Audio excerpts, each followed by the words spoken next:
Mapagpala at magandang buhay na naman po muli mga kaimas. Nandito na po ang inyong kaimas Agri Ims Vlog na nagsasabing masaya ang buhay pag may mga tanim na gulay. Ayan po mga kaimas. At update po tayo dito sa ating pong tanim na upo. Ayan po mga kaimas, oh, kung makikita nyo parang kailan lang. Ngayon meron na po siyang mga bulaklak at meron na pong, kung maipapansin nyo po dito sa sanga nya, ay meron na pong butil. Ayan, kung makikita niyo po meron na po siyang bunga na po yun. Sa bawat sanga po niya na yan mga kaimas ay meron na pong mga bunga. Ayan, lahat po yan. Tapos itong sanga po na ito na may bunga, pag pinutol po natin dito, putulin po natin yung talbos. Ayan, at siya po ay magsasanga at bunga na naman po. Ganun po ka bilis ang pag-aalaga ng upo, ang pamumunga nila. Ayan, ganyan lang po ang paraan upang mapabilis ang kanilang pamumunga. Ayan, napakarami na po. Lahat po ng sanga niya na yan ay meron na pong mga bunga.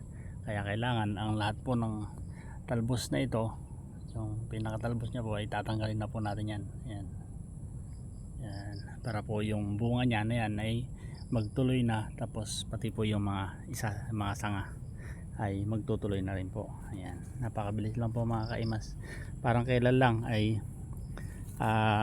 hindi pa po sila umaabot sa taas, pero ngayon ayan, makikita nyo naman ay halos mapuno na po ang ating pong balag.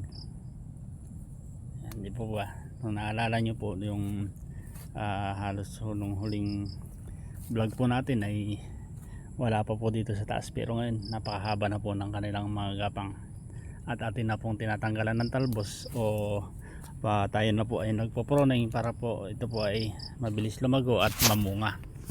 Ayan, natanggalan po natin yan lahat ng mga talbos. Ayan, dami na pong bunga mga kaimas, lahat po ng sanga. Ayan, oh, bunga na po yan. Kung minsan po hindi lang po isa ang binubunga niyan, dalawa, tatlo sa isang sanga. Ayan, oh,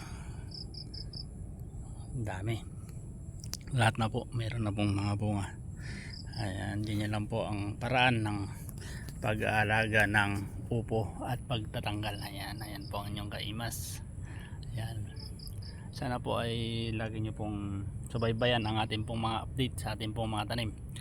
Bali ang tanim lang po natin ngayon na mga bago ay ito pong upo, at sa susunod naman po yung ating pong ampalaya at yung ating pong eggplant. Ayan, hindi pa po tayo nakapagtanim ng kalabasa dahil po hindi pa po tayo tapos sa balag ng ampalaya. Bali itong upo na to, ito nakaabot na nga po sa taas, ay katatapos ko lang po itong lagyan ng netting dito sa ibabaw. Kaya ayan, ano na po ito, mga bago lang po itong mga to, bagong kabit. Kaya tayo po ay hindi pa nakatanim ng ibang mga gulay. Marami pa po tayong itatanim ng gulay mga kaimas. Ayan, sana po ay magtuloy-tuloy na to. Sana po hindi sila magkasakit. At isa pa, ang kaya gumaganda ang ating pong mga tanim ay dahil po sa ating pong ginagamit na foliar. Walang kasing husay na foliar fertilizer na Grover's Bet 1000 plus. Ayun po mga kaimas, yun po ang ginagamit ng inyong kaimas, Grover's Bet 1000 plus. Ayan, kung mapapansin nyo, wala pong sakit o wala pong ayan, kung makikita nyo, hindi pa po ako nagpo-pruning dito sa ilalim, dahil po nakikita po naman po natin na green pa po ang mga dahon nya at napakasisigla pa. Kaya hindi ko pa po binabawasan o pinopruning ko.